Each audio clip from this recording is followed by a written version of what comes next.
अस्सलाम वालेकुम। नावल तिकोन अस कलम ऐन उल हयात, हिस्सा 11, इकरार।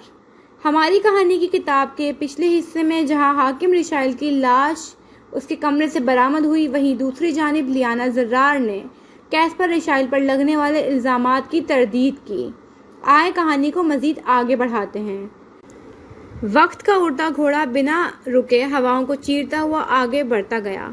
वक्त ने ना था और ना ही वो ठहरा, और यूं ही हमारी कहानी की किताब के सफ़हात में दर्ज हाकिम की मौत का वाक़या भी माज़ी बनकर नए आने वाले सफ़हात के दरमियान कहीं मदगम हो गया। ऐसे में अगर हम एक बार फिर इस महल का रुख करें जो कभी हाकिम का हुआ करता था, तो कैस्पर रिशाइल के कमरे में इस समय उसे दीवार गिर खिड़की के नज़दीक खड़ा देखेंगे, यूं कि नज़रें उसकी बाहर की तारीकी में किसी गैर मरई नुक्ते को खोज रही हैं। उसके नज़दीक कोई और भी मौजूद है। कौन? मुझे ये तख्त नहीं चाहिए कैस्पर, तुम तो जानते हो ना कि हम यहाँ इस सब के लिए नहीं आए थे। गौहर शदीद उलझा हुआ और बेजार दिखाई देता था। तुम्हारे अलावा कौन इस तख्त को संभालेगा गौहर? बाबा के बाद ये सल्तनत उसूलन तुम्हारे पास ही आनी है, क्योंकि तुम हम तीनों में सबसे बड़े हो। एक तरफ खड़े समर ने बर्जिस्ता कहा, जबकि कैस्पर हुनूस खामोश था। कैस्पर प्लीज, तुम तो कुछ कहो। गौहर ने उसकी मुसलसल खामोशी पर अब के कुछ झुंझलाकर उसे देखा था। दूसरी जानिब वो पलटा। चेहरे के तासुरात में सटपन के साथ साथ संजीदगी की आमेजिश भी थी। समर ठीक कह रहा है, वैसे भी फिलहाल हम यहाँ से नहीं जा सकते जब तक हाकिम के कातिल को नहीं पकड़ लें। इन्हीं तासुरात के साथ कदर रुखे अंदाज में कहा, कुछ दिनों में तुम्हारी कोरोनेशन यानी कि ताज पोशी होगी और ऐवान के अगले हाकिम तुम बनोगे। बात मजीद आगे बढ़ाई, मगर कैस्पर? अगर मगर कुछ नहीं गौहर, ऐवान के अगले हाकिम तुम ही बनोगे। यही उसूल है और यही कायदा। अभी गौहर एहतजाजन कुछ कहने ही लगा था कि समर ने बीच ही में उसकी बात उचक ली। दूसरी जानिब वो मुंह ही बसोर कर रह गया। बाकी उस जाबाज पर नजर रखवाओ, वो मुझे कुछ गड़बड़ लगता है। उस दिन भी किस तरह सारा इल्जाम कैस्पर के सर डालने की कोशिश कर रहा था। बात मजीद आगे बढ़ी और समर की तरफ से एक और जुमला आया। एक तरफ मौजूद कैस्पर ने ठहर कर उसे देखा था। समर का जादू मुकम्मल तौर पर उतर चुका था, मगर इस पल कैस्पर जो देख रहा था वो कुछ और था। हाकिम की मौत के काफी दिनों बाद आज समर उसे नॉर्मल दिखाई दिया था, वरना पिछले चंद दिनों से वो बेहद खामोश और गुमसुम सा था। और बिल्कुल ऐसा ही हाल गौहर का भी था, जिसकी वजह कैस्पर बहुत अच्छे से जानता था। हाकिम के सारे कसूर एक तरफ, मगर वो उनका बाप था, और अब की बार वो तीनों असल मायनों में यतीम हुए थे। मगर क्या उन तीनों का गम मुश्तरका था, या कैस्पर का गम इन दोनों से मुख्तलिफ था? वो दोनों उदास थे कि उनका बाप मर गया, और कैस्पर तकलीफ में था क्योंकि उसका बाप हालत कुफर में मर गया था। पर यह बात वो अपने दोनों भाइयों को नहीं बता सकता था। उसे अपने बाप का पर्दा रखना था। हाँ, उसे ये करना था। फिर बहुत देर बीती और काफ़ी वक्त तक इसी बहस में मशगूल रहने के बाद उन दोनों ने बाहर का रुख किया, और उनके बाहर निकलते ही कैस्पर के कमरे में दाखिल हुई लियाना ज़र्रार। किसी की मखसूस आहट को महसूस करके कैस्पर, जो हुनूस दीवार गिर खिड़की के साथ खड़ा था, अपनी गर्दन मोड़कर उसे देखने लगा। निगाहें सबसे पहले उसके जख्मों से उलझी जो अब मंदमिल होने लगे थे। तुम ठीक हो? वो कदम कदम चलती उसके मुकाबिल आ ठहरी। तुम्हें क्या लगता है उन्हें किसने मारा है? कैस्पर ने दानिस्ता उसका सवाल नजरअंदाज किया था। मैंने कहा तुम ठीक हो? लियाना ने एक लफ्ज़ पर जोर देते अपना सवाल दोहराया। उस दिन तुमने सबके सामने मेरी तरफदारी की, इसके लिए शुक्रिया। एक बार फिर दूसरा जवाब आया था। कैस्पर, मैं कुछ पूछ रही हूँ। लियाना बरहम हुई। दूसरी जानिब अब की बार उसने गहरी सांस खारिज की थी। तुम मुझसे बेहतर जानती हो, तुम्हें पता होना चाहिए। लाख शहर के अंधेरों से नजरें हटाए अब वो उसे देखने लगा था। मैं तुम्हें नहीं जानती, मैं तुम्हें कभी जान ही नहीं पाई। न जाने वो किस ख्याल के तहत बोली थी कि कैस्पर एक पल के लिए बिल्कुल ठहर गया। तो तुम्हें भी यही लगता है कि मैंने उन्हें मारा है? लियाना की बात से उसने यही नतीजा अखज़ किया था। मेरा ये मतलब नहीं था कैस्पर। वो तेजी से एक कदम आगे बढ़ी और सदमे की कैफियत में आंखें फैलाए उसके चेहरे पर नजरें टिकाईं। दूसरी जानिब कैस्पर चंद पल मुकम्मल खामोशी से उसकी तहीर के मारे फैली आंखों को देखता रहा, फिर रुख मोड़ गया। उसके अंदाज ने लियाना को बुरी तरह ज़िज किया था। चलती हूँ। उसे बुरा लगा तो उसका इजहार उसने अपने इन दो अल्फाजों से कर दिया था, मत जाओ। एक जुमला, किसी लम्हे के ज़ेर असर कहा गया कमज़ोर सा जुमला, और लियाना ज़र्रार की कदम जंजीर हुए। वो आगे बढ़ने लगी थी कि यकदम ही ठहर गई, मगर रुख ना मोड़ा। हर इंसान जाने के लिए ही आता है, हमवार लहजे में कहा, तुम मत जाओ। एक एक लफ्ज पर जोर दिया गया। लियाना की धड़कन मामूल से तेज हुई। क्यों रोकना चाहते हो मुझे? तुम नहीं रुकना चाहती? वो दीवार गिर खिड़की से हटकर छोटे छोटे कदम लेता उसके सामने आया और उसकी आंखों में झांका। तुमने कहा था मुझे अपनी जिंदगी में नहीं रोकोगे। मुकाबिल खड़ा मर्द लियाना से दराज कद था। उसे देखने के लिए उसे हमेशा की तरफ निगाहें उठानी पड़ी। हमेशा से इतनी संगदिल थी? वो मध्यम सा मुस्कुराया। अगर ऐसे ही ताने देते रहे तो अभी और इसी वक्त चली जाऊंगी। लियाना ने तंबीही अंदाज अपनाया था। तुम मुझे धमकी दे रही हो? मुझे? कैस्पर रिशाइल को? सवालिया आईब्रो उचकाकर इस्तफसार किया। बिल्कुल दे रही हूँ, क्योंकि कैस्पर रिशाइल पर यही धमकी सबसे ज्यादा असर करती है। वो खिलखिलाकर हंसी। माहौल पर अफसोस सा तारी हुआ। एक पल के लिए कैस्पर को लगा था कि ऐवान की इस तारीख मुल्क पर बहार ने दस्तक दी है। ये मत करो, मेरे लिए इस सब को मजीद मुश्किल मत बनाओ। इशारा उसकी खनकती हंसी की जानिब था। तुम मुझे कुछ करने से रोक सकते हो? चैलेंजिंग अंदाज में कहते उसे देखा। रोकना चाहूँ भी तो नहीं। तुम अपनी मर्जी की मालिक हो और मैं लोगों पर फैसले मुसल्लत नहीं करता। साफ गोई से जवाब दिया। बहुत बेहतर कैस्पर रिशाइल, यानी तुमने मान लिया कि तुम वाकई मुझे अपनी ज़िंदगी में नहीं रोकोगे। लियाना ने कुछ समझकर सर हिलाया था। दूसरी जानिब कैस्पर ने उसे देख कर रह गया, जो हर बात में अपने मतलब की बात ढूंढ लेती थी। हाँ, बर्जस्ता कहा, तुम आज़ाद हो। वैसे भी अब गौहर तख्त पर बैठेगा और ऐवान के तमाम बेतुके कवानीन तब्दील कर देंगे। यानी अब ऐवान में रहने के लिए हमें मजीद इस रिश्ते की ज़रूरत नहीं है। तुम जब चाहे इस रिश्ते को ख़त्म कर सकती हो, कैस्पर ने कहा, और इस पूरी गुफ्तगू में पहली बार लियाना के चेहरे पर साया सा होकर गुजरा था। बल्कि मैं गौहर से कहकर कागजात तैयार नहीं। वो जो अभी अपनी बात पूरी भी ना कर सका था, लियाना के जुमले पर ठिठक कर रुका। मेरा मतलब है अभी नहीं। गौहर को तख्त पर बैठ जाने दो, फिर वैसे भी हमें अलहदा होना ही है।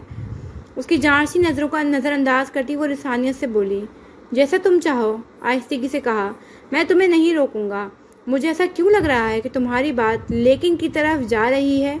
वो मज़ीद कुछ कहता कि लियाना ने एक बार फिर बीच ही में उसकी बात काट दी। लेकिन कैस्पर ने बात को मज़ीद आगे बढ़ाया और ख़ुद भी चंद कदम लेता लियाना की पीछे की जानिब इस तरह जा खड़ा हुआ कि अब लियाना अपने ठीक सामने मौजूद सिंगार मेज़ के आईने में उसे अपने पीछे 2 कदमों के फासले पर खड़ा देख पा रही थी। लेकिन उसने दोबारा कहा, मैं एक सच जानना चाहता हूँ। और वो उसके पीछे खड़ा था और लियाना को उसके अल्फाज सरगोशी की मानंद सुनाई दे रहे थे। कैसा सच? आईने ही में दिखाई देते उसके चेहरे पर नजरें टिकाए पूछा। वही सच जो तुम छुपाना चाहती हो पर छुपा नहीं पा रही। कैस्पर की निगाह उसकी सी आंखों पर टिकी थी, इन आंखों पर जहां वो इस पल एक के बाद एक रंग गुजरता महसूस कर पा रहा था, और दूसरी जानिब अब के खामोशी छा गई थी, गहरी खामोशी। इन दोनों की निगाहें आईने में दिखाई पड़ते एक दूसरे के अक्स पर थीं। एक तरफ सवाल था तो दूसरी तरफ खामोशी। क्या जानना चाहते हो? काफ़ी देर बाद वो बोली, और इसी लम्हे ऐवान के आसमान पर हर निगरी से बादल आकर जमा होना शुरू हुए। सच। जवाब साफ था, मगर लियाना के लिए किस हद तक मुश्किल भी। जमा हुए बादल आपस में टकराए, गड़गड़ाहट की आवाज़ पैदा हुई थी। अगर मैं कहूँ कि ऐसा कुछ नहीं है जो मैं तुमसे छुपा रही हूँ, फिर? लियाना ने तमीज़ बांध दी। दोनों की नज़रें हुनूस आईने में दिखाई देते मंजर पर थीं। बाहर बादलों की गड़गड़ाहट के साथ बिजली की गरज भी उभरी। तो मैं कहूँगा तुम झूठ कह रही हो। कैस्पर एक कदम आगे बढ़ा। दरमियान में हाइल फासला कुछ सिमटा था। ऐवान के सिया आसमान पर जमा बादलों से पानी अब की बार मजीद उठाया ना गया और पानी की बूंदों ने बिलाकर ज़मीन का रुख किया। बाहर बारिश कतरा कतरा गिरने लगी थी। लियाना ने आपके कैस्पर पर से नजरें हटाकर पीछे दीवार गिर खिड़की के नज़दीक जलती मशल की रोशनी में बाहर गिरती बारिश की धार पर नजरें टिकाईं। बारिश। उसके लब हिले। तुम्हारी खुशी का सामान। कैस्पर की आवाज़ भी उभरी। लियाना ने फिर नजरें आईने ही से उस पर डाली। मुझे बारिश पसंद है, उसके चेहरे पर नजर टिकाए कह रही थी। सिर्फ बारिश पसंद है?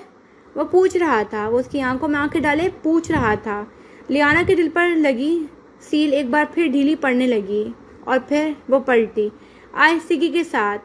अब के वो दोनों एक दूसरे के बिल्कुल मुकाबिल थे। दरमियान में कोई दीवार हाइल ना थी, ना कोई शिची की दीवार, ना मजबूरी और अना की दीवार। दिल पर लगी मोहर के पिघलते ही पैरों में डली जंजीरें भी टूटकर बिखर गई थीं, क्योंकि आज उन्हें बिखरना ही था। उसने एक बार फिर खिड़की से बाहर बरसती बारिश को देखा और फिर उसे जो मंजर नजरें उस पर टिकाए खड़ा था بارش کے علاوہ بھی کوئی پسند ہے؟ لیانا کے لبوں سے الفاظ ادا ہوئے۔ باہر بجلی اس زور کی چمکی کی روشنی کھڑکی سے ہوتی ہوئی کیسپر کے کمرے میں داخل ہوئی۔ کون؟ سرگوشی نما آواز میں پوچھا گیا تھا۔ ایک شہزادہ، مگر شہزادے حقیقی زندگی میں نہیں ملا کرتے۔ ایوان کی ہواؤں نے شدت اختیار کی۔ کھڑکی کے نزدیک جلتی مشعل کا شعلہ پھڑ پڑایا۔ حقیقت سمجھو یا افسانہ، ایک شہزادہ واقعی تمہارا منتظر ہے۔ مشعل کا شعلہ تیز ہواؤں کے باعث اب کے مسلسل پھڑ پڑا رہا تھا۔ باہر گرتی بارش شدت اختیار کر چکی تھی۔ وہ شہزادہ میری دسترس سے دور ہے۔ وہ شہزادہ صرف اور صرف تمہاری دسترس میں ہے۔ دنیا مجھے اس کے ساتھ قبول نہیں کرے گی۔ اس کی سلطنت بہت وسیع ہے۔ وہ تمہارے لیے اپنی سلطنت کو ٹھوکر مار سکتا ہے۔ وہ میرے لیے اتنی قربانیاں کیوں دے گا؟ وہ تم سے محبت کرتا ہے اور محبت قربانی مانگتی ہے۔ میں اسے مزید تکلیف نہیں دینا چاہتی، تو اس کی تکلیف آسان کر دو، اپنی محبت کا اقرار کر لو۔ سوال و جواب کا سلسلہ یکدم ہی تھما۔ اس ایک پل میں لیانا کا سانس بھی اٹکا۔ باہر گرتی بارش مزید تیز ہوئی۔ مشعل کا شعلہ پھر یکدم ہی ٹھہر گیا۔ I love you کیسپر۔ شہزادہ پتھر ہوا۔ I really love you۔ اقرار، اعتراف۔ نسوانی مجسمے نے فاصلہ عبور کر لیا تھا۔ کیسپر ساکت ہوا۔ وہ برف بن کر پگھلا، وہ پگھل کر برف بنا۔ یہ مرحلہ آسان تھا، یہ مرحلہ مشکل تھا۔ مجھے تم سے تب بھی محبت تھی جب تم نے مجھے شادی کی پیشکش کی تھی، اور تب بھی جب ہمارا نکاح ہوا تھا۔ انکشافات کا مرحلہ اختتام کو پہنچا۔ مردانہ مجسمہ ایک بار پھر حواس میں واپس لوٹا۔ ایوان کی برفتی بارش آج خوشی کا پیام لائی تھی۔ ان دونوں کی نظریں ہنوز ایک دوسرے پر تھیں، اور کائنات کی ہر شے ان کی طرف ٹہر گئی تھی۔ بہت دیر گزری، وقت جیسے حساب کتاب کھو چکا تھا۔ پھر شکریہ۔ اس خاموشی کو کیسپر رشائل کی آواز نے توڑا۔ لیانا نے ٹہر کر اسے دیکھا، اور اس کے چہرے پر چھائے تاثرات کو دیکھ کر وہ مسکرائی۔ وہ پورے دل سے مسکرائی۔ کیسپر کے لبوں کو بھی مسکراہٹ نے چھوا۔ اس کے گالوں کے گھڑے واضح ہوئے۔ مجھے کچھ اور بھی پسند ہے۔ لیانا کے لبوں سے بے اختیار پسلا تھا۔ میری مسکراہٹ، کیسپر نے جواب دیا۔ دوسری جانب وہ کافی دیر تک بے حس و حرکت اسے دیکھتی رہی۔ میں تمہیں واقعی نہیں جانتی، پھر گہری سانس بھر کر کہا، اور دوسری جانب اس کی مسکراہٹ مزید گہری ہوئی۔ لیانا سر جھٹک کر رہ گئی، پھر سیدھی ہوئی۔ ساری باتیں ایک طرف کیسپر، مگر مجھے اب بھی کچھ وقت درکار ہے، دماغی طور پر خود کو اس رشتے پر راضی کرنے کے لیے۔ میں نے کہا نا لیانا، میں تمہیں نہیں روکوں گا۔ جو فیصلہ ہوگا تمہارا ہوگا۔ دنیا سے تمہیں خود لڑنا ہے، اپنے اندر موجود خدشات سے تمہیں خود لڑنا ہے۔ جب سارے خدشات ختم ہو جائیں گے، واپس لوٹ آنا۔ میں ہمیشہ تمہیں وہیں کھڑا ملوں گا جہاں تم مجھے چھوڑو گی۔ تم میرے لیے اپنا وقت اور زندگی مت ضائع کرو کیسپر۔ وہ گویا اسے سمجھا رہی تھی۔ تمہارے لیے نہیں کر رہا لیانا، اپنے لیے کر رہا ہوں، کیونکہ میری زندگی مکمل تب ہوگی جب اس میں تم شامل ہوں گی۔ اپنی زندگی میں تمہاری غیر موجودگی کا تصور بھی نہیں کرنا چاہتا میں، پھر چاہے کتنا ہی طویل انتظار کیوں نہ کرنا پڑے، میں تیار ہوں۔ کیوں کرتے ہو اتنی محبت؟ وہ بے بس ہوئی تھی۔ وہ شخص اسے کمزور کر رہا تھا۔ محبت کیوں ہے نہیں جانتا، بس اتنا جانتا ہوں کہ محبت ہے، لسانیت سے کہا۔ وہ ایک بار پھر اسے چپ لگا گیا، اور وہ کافی دیر تک یوں ہی اسے دیکھی گئی۔ باہر بارش ہنوز برس رہی تھی، اور وہ دونوں اب بھی بنا نظریں پھیرے ایک دوسرے کو تک رہے تھے۔ ایوان کی حالیہ روز کی بارش انہیں ایک یاد دے گئی تھی، ایک ایسا دن جو ان کی زندگی کی کتاب میں شامل ہو کر امر ہو گیا تھا، ایک ایسا لمحہ جو کبھی بھولا نہ جانا تھا۔ پر کیا ایوان کی بارش واقعی کبھی خوشخبری لا سکتی تھی؟ کسے خبر؟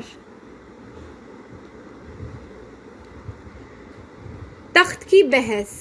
منظر ہے اس ملک کے جنگل کا جس کے حاکم کو کچھ روز پہلے بڑی بے دردی سے قتل کر دیا گیا تھا۔ اڑتی دھول، درختوں کے گرتے پتے اور پراسرار خاموشی۔ اس سب کے بیچ ایوان کی کیسرا جو برق رفتاری سے اپنے گھوڑے کو جنگل کی دشوار راہوں سے گزار رہی تھی۔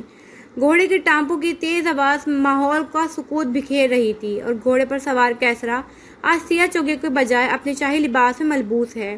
سر پر لباس کا ہم رنگ حریر کا رومال لپیٹ رکھا ہے۔ چہرے پر بلا کی سنجیدگی رقم ہے، اور آنکھوں میں کچھ دیر پہلے کا منظر کسی فلم کی مانند چل رہا ہے۔ کون سا منظر؟ اس سوال کا جواب جاننے کے لیے میرے ساتھ چلے آؤ کیسپر، گوہر اور سمر کی مشترکہ بیٹھک میں، جہاں کچھ دیر پہلے وہ تینوں ہی ایک طرف لگے تخت پر براجمان تھے۔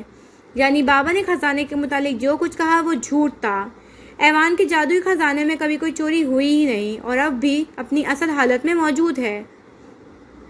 आवाज़ समर की थी, जिसका मुंह कैस्पर की कुछ देर पहले कही गई बात के जवाब में तहीर के मारे पूरा खुल चुका था। ऐसा ही है। कैस्पर ने इस बात में सर को खम दिया। अलबत्ता उसने असल बात गोल कर सिर्फ खजाने वाली बात उन्हें बताई थी, क्योंकि ऐवान में बसने वाले हर फर्द के लिए ये जानना ज़रूरी था कि उनके खजाने को कुछ नहीं हुआ, और गुर्बत और मफलिसी का जो ढोंग हाकिम की तरफ से किया गया था वो हकीकत पर मुबनी ना था। गौहर, तुम अपनी ताजपोशी के साथ ही ये बात रियाया में आम करवा देना कि ऐवान किसी किस्म के माली मसाइल का शिकार नहीं है। अब के कैस्पर ने गौहर को मुखातिब किया था, जो इस नई मिलने वाली जिम्मेदारी के बायस कुछ परेशान दिखाई देता था। बेहतर, गौहर की तरफ से मुख्तसर जवाब आया। अगले ही पल कैस्पर और समर ने खामोश नज़रों का तबादला किया। गौहर, हम जानते हैं तुम परेशान हो।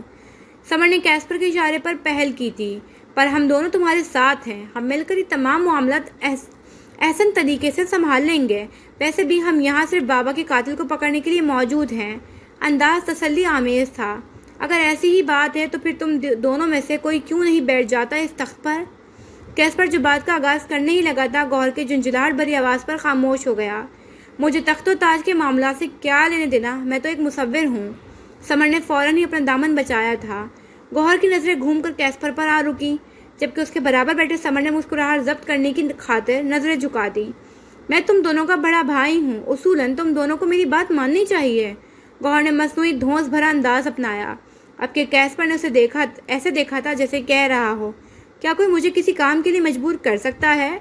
उसके संजीदा तासुरात देखकर गौहर ने खुशामदी मुस्कुराहट चेहरे पर सजाई। तुम ये काम हम दोनों से बेहतर कर सकते हो। ये अल्फाज उसे कायल करने की खातिर अदा किए गए थे। तुम जो चाहते हो ऐसा नहीं हो सकता। दो बड़े भाइयों की मौजूदगी के बावजूद भी सबसे छोटा भाई तख्त पर बैठे, ये कहाँ का कानून है। कैस्पर ने उसकी बात को रद्द किया। तुम वैसे कौन सा हमें बड़े भाई होने का मार्जिन देते हो। सबसे ज़्यादा सर फिरे तो तुम ही हो हम तीनों में। समर ने अपने दिल की भड़ास निकाली थी। कैस्पर ने बेसाख्ता एक खामोश नज़र उस पर डाली और दूसरी जानिब वो बुरी तरह सटपटाया। अब तुम खुद से बड़े भाई को ऐसी नज़रों से देखो, फिर ये कहो कि तख्त गौहर संभाले क्योंकि तुम छोटे हो, तो ऐसा कैसे चल सकता है। वो ज़ोरों शोर से इस मौजू पर तबसरा करने लगा था, क्योंकि इतना अंदाज़ा उसे हो गया था कि गौहर इन दोनों पर इस बोझ को लादना चाह रहा है, और बंदूक की नाल अपनी तरफ आने से पहले ही वो इसे कैस्पर की तरफ फेर देना चाहता था। तुम दोनों को वाकई लगता है कि मैं तुम्हारी इन बेतुकी बातों में आ जाऊंगा। कैस्पर ने इन दोनों ही के प्लान पर पानी फेर कर नाक से मक्खी उड़ाई। नहीं, हम जानते हैं तुम बातों में नहीं आओगे, फिर भी मैं यही कहूँगा कि मुल्क की बाग दौड़ तुम संभालो। गौहर ने तमाम बात इस एक जुमले में समेट दी थी। तुम्हें क्या मसला है आखिर तक संभालने में। कैस्पर ने गहरी सांस भरी। दूसरी जानिब गौहर को एक पल के लिए चुप लगी थी। ये मेरे मतलब का काम नहीं है। काफी देर के बाद वो कुछ सोचकर बोला, और तुम्हारे मतलब का काम क्या है। समर ने तफ्तीशी अंदाज में आईब्रो उचकाकर पूछा। तुम्हें क्यों बताऊं मैं। गौहर को तब चढ़ी। आज काफी दिनों बाद वो तीनों इस तरह फुर्सत से बातचीत कर रहे थे। वैसे कमाल की बात है, शहजादे बादशाह संभालने की खातिर हर हद को उबूर कर जाते और हम हैं कि बादशाहत को एक दूसरे के सर डाल रहे हैं। समर ने मजाकन कहा, यानी तय हुआ कि तख्त कैस्पर संभालेगा। कैस्पर के तासुरात नॉर्मल देखकर समर की बात को नज़रअंदाज करता गौहर मोहतात अंदाज में बोला, जबकि दूसरी जानिब अब के कैस्पर ने कोई जवाब ना दिया था। मुबारक हो। समर ने हाथ आगे बढ़ाकर ज़बरदस्ती गौहर का हाथ थामकर मुसाफा किया था, क्योंकि उसकी खामोशी से वो लोग यही नतीजा अखज़ कर सके थे। खैर, कैस्पर सीधा हुआ।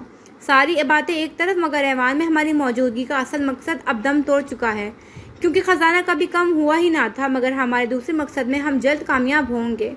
हाकिम का कातिल जो भी है जल्द हमारी गिरफ्त में होगा। गिरफ्त में तो वो तब होगा जब वो महल के अंदर होगा। एक आवाज़, एक नुस्वानी आवाज़। वो तीनों बेसाख्ता चौंक कर सीधे और सामने की जानिब देखा, जहाँ बैठक के दरवाजे से दाखिल हुई लियाना कदम कदम चलती उनके नज़दीक आ रही थी। क्या मतलब। गौहर ने सवालिया आईब्रो उचकाए। कैस्पर ने भी जवाब सुनने की खातिर उसे देखा, जबकि समर की निगाहें कुछ और देख रही थीं। क्या। लियाना के ज़ख्म। मतलब ये गौहर की शायद हमारा अंदाज़ा दुरुस्त है। हाकिम का कातिल कोई और नहीं बल्कि जाबाज है, क्योंकि तुम तीनों को इल्म नहीं, मगर वो महल से फरार है। वो महल में कहीं नहीं है, कहीं भी नहीं। लियाना एक एक लफ्ज़ पर जोर देकर कहती उनके नज़दीक आन ठहरी। दूसरी जानिब कैस्पर उसे जगह देने की खातिर उठ खड़ा हुआ और हाथ की इशारे से अपनी छोड़ी हुई जगह पर बैठने का कहा। लियाना मध्यम सा मुस्कुराकर तशक्कुर आमेज अंदाज में सर को खम देती बैठक पर बैठ टिक गई। اگر ایسی بات ہے تو میں اسے پکڑنے کے لیے سپاہیوں کو روانہ کر دینا چاہیے۔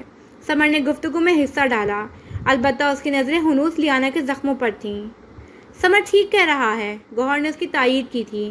ہم یہ کر سکتے ہیں گوہر، مگر مجھے لگتا ہے کہ اگر وہ محل سے فرار ہوا ہے تو پورے لاہے عمل کے ساتھ فرار ہوا ہوگا۔ وہ حاکم کا وزیر تھا، اور اگر واقعی اس نے حاکم کو مارا ہے تو پھر وہ اتنی آسانی سے ہماری گرفت میں کبھی نہیں آئے گا۔ لیانا نے باری باری ان تینوں کو دیکھا اور اب کہ اس بیٹھک میں پل بھر کے لیے گہرا سکوت چھایا تھا، جسے لیانا ہی کی آواز نے توڑا، مگر تمہید باندھی، ایک ایسا شخص ضرور ہے جو ہمیں جانباز تک پہنچا سکتا ہے۔ اگر تم تینوں مجھے کچھ وقت دو، میں تمہاری مدد کر سکتی ہوں۔ لیانا کا لہجہ پر اسراریت لیے ہوئے تھا۔ کون؟ ایسا کون ہے؟ سب سے پہلے گوہر کی طرف سے سوال آیا تھا۔ سمر بھی تذبذب کا شکار تھا، جبکہ کیسپر مطمئن تھا، کیونکہ وہ اس شخص کو بخوبی جانتا تھا۔ تمہیں جلد پتہ چل جائے گا گوہر، لیانا مبہم سا جواب دے کر اٹھ کھڑی ہوئی تھی۔ میں بھی تمہارے ساتھ چلوں گا۔ اسے تیار دیکھ کیسپر فوراً ہی آگے آیا تھا۔ نہیں، میں اکیلی جاؤں گی، تم محل میں ہی ٹھہرو۔ لیانا نے نفی میں سر ہلایا۔ پر لیانا، وہ معترض ہوا۔ کیسپر، وہ ایک قدم آگے آئی، اس کے عین مقابل۔ میں اپنی حفاظت خود کر سکتی ہوں، نرمی سے کہا، اور کیسپر کے ہاتھ ڈھیلے ہو کر پہلو میں آ گرے۔ بہتر، یک لفظی جواب دیا۔ بے فکر رہو، کوئی مشکل آئی تو سب سے پہلے تمہیں ہی پکاروں گی۔ لیانا مسکرائی، اور اس کی آنکھوں میں دیکھ کر کہتی مسکرائی۔ اگر میں نہ آیا؟ کیسپر نے آہستگی کے ساتھ استفسار کیا۔ ایک طرف بیٹھے سمر نے بغور سامنے کھڑے ان دو نفوس کو دیکھا تھا۔ لیانا زرار پکارے گی تو کیسپر رشائل ضرور آئے گا۔ لیانا کی طرف سے جواب آیا اور کیسپر لاجواب ہوا۔ سمر نے بے ساختہ ہی ان دونوں پر سے نظریں ہٹائیں۔ مجھے لگتا ہے تم دونوں کے درمیان حالات سازگار ہو چکے ہیں۔ آواز گوہر کی تھی اور انداز کافی سرسری سا تھا، مگر کچھ تھا اس کے لہجے میں کہ سمر نے ٹھہر کر بغور سے دیکھا۔ مکمل طور پر نہیں۔ لیانا کے کچھ بھی کہنے سے قبل کیسپر کی طرف سے قدر آہستگی کے ساتھ جواب آیا۔ لیانا نے بس ایک پل کے لیے نظریں اٹھا کر اس پر ڈالیں، اور اگلے ہی پل ایک بار پھر ان چاروں کے بیچ خاموشی حائل ہوئی۔ ڈاکٹر لیانا، آپ کے زخم اب؟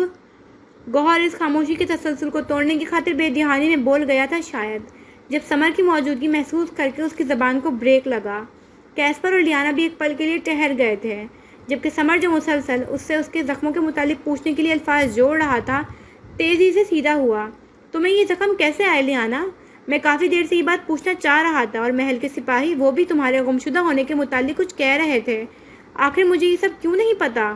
سوال فوراً آیا، اور ان تینوں کے الفاظ جوڑنے میں مشکل پیش آئی۔ اس لمحے لیانا کو شدت سے وہ دو تھپڑ یاد آئے تھے جو اس نے سمر کے چہرے پر رسید کیے تھے۔ اس کے دل کے اندر بہت اندر کہیں پشیمانی نے جنم لیا۔ ایک جانور نے حملہ کیا تھا مجھ پر، وہ مجھے جنگل اٹھا لے گیا تھا۔ خیر، کوئی مسئلے کی بات نہیں ہے، اب میں ٹھیک ہوں۔ بالآخر کچھ سوچ کر لیانا نے بات سنبھالی تھی۔ واٹ؟ مگر مجھے اس سب کے بارے میں علم کیوں نہیں ہے؟ وہ الجھ کر پوچھ رہا تھا۔ کیونکہ تم اس وقت حاکم کے دیے گئے کسی کام کے سلسلے میں محل سے باہر تھے، لیانا نے لب کاٹتے کہا، جبکہ متذبذب سا سمر بھی مزید کچھ سوال پوچھ نہ پایا۔ وہ انہیں بتانا چاہتا تھا کہ اسے حاکم کا دیا گیا ایسا کوئی کام یاد نہیں، مگر وہ کہہ نہ پایا۔ ان تینوں نے پرسکون سانس خارج کی۔